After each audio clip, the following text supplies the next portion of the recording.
जय हिंद। आज का हमारा क्वेश्चन है 5 corners of a regular hexagon of each side A. Hexagon जिसकी 6 साइड्स होती हैं, ठीक है।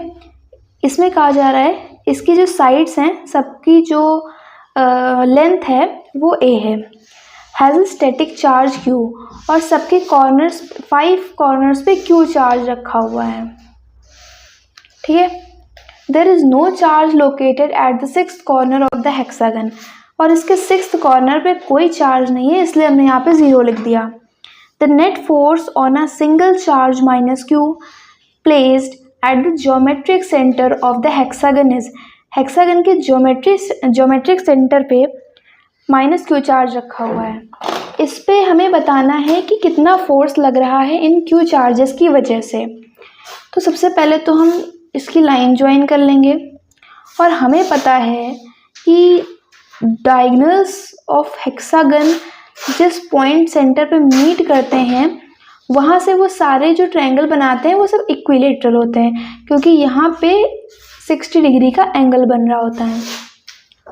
तो अगर इसकी ये लेंथ ए है तो ये भी लेंथ ए हो जाएगी, ये भी लेंथ ए हो जाएगी, इस तरह करके सारी लेंथ जो ये वाली है सब ए हो जाएंगी। दैट मीन ये सारे इक्विलेटरल ट्रायंगल हैं, ठीक है। अब सबसे पहले हम देखते हैं जो क्यों ये जो डायगोनल्स पे है ना, ये एक दूसरे को रेपेल करेंगे। क्यों? क्योंकि इनका मैग्नीट्यूड सेम है, इनकी पोलैरिटी सेम है, तो ये एक दूसरे को रेपेल करेंगे, एक दूसरे से दूर भागने की कोशिश करेंगे, तो इनका जो फोर्स माइनस Q पे होगा वो नेग्लेक्ट हो जाएगा। ये दोनों एक दूसरे के फोर्स को नेग्लेक्ट कर देंगे, तो इन दोनों चार्जेस का कोई इफेक्ट नहीं पड़ेगा माइनस Q पे। सेम कंडीशन इन पे भी होगी, तो ये जो Q वाले हैं, Q चार्जेस दोनों, इनका भी कोई इफेक्ट नहीं पड़ेगा माइनस Q पे, क्योंकि ये दोनों एक दूसरे के फोर्स को नेग्लेक्ट कर रहे हैं। अच्छा, अब इफेक्ट पड़ेगा किसका? इस Q वाले का। क्यों?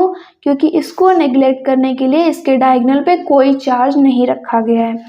तो हम फोर्स का फॉर्मूला लगाते हैं from Coulomb's law, F is equals to 1/4 pi epsilon naught Q1 Q2 upon R square.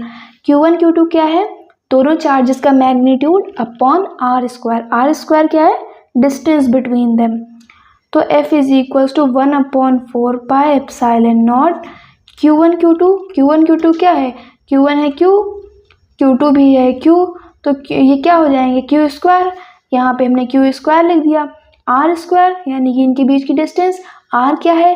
R हमने लिया हुआ है A, भाई इनकी डिस्टेंस है A, तो हमने यहाँ पे 1 का स्क्वायर कर दिया।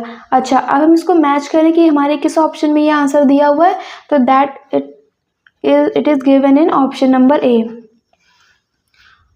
तो ये वाला ऑप्शन हमारा सही हो जाएगा, ऑप्शन A। Thank you.